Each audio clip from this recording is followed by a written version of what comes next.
Morning, so mao na di ang situation there sa San Malo karon guys. So daghan kayo mga visitors, daghan kayo mga tao dire guys.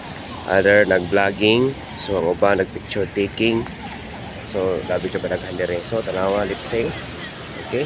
So mao ni dire ang fountain dire sa San Malo Plaza. So mao ni dire. So daghan kayo guys.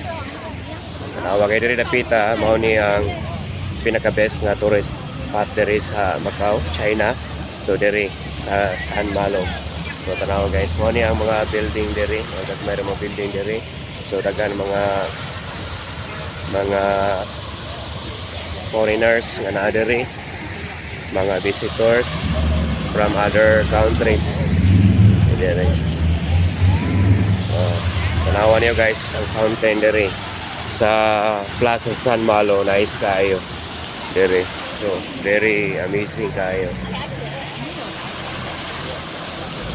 Ito lang guys ang highlights dito sa San Malo. Thank you for watching. I love you so much. Bye bye.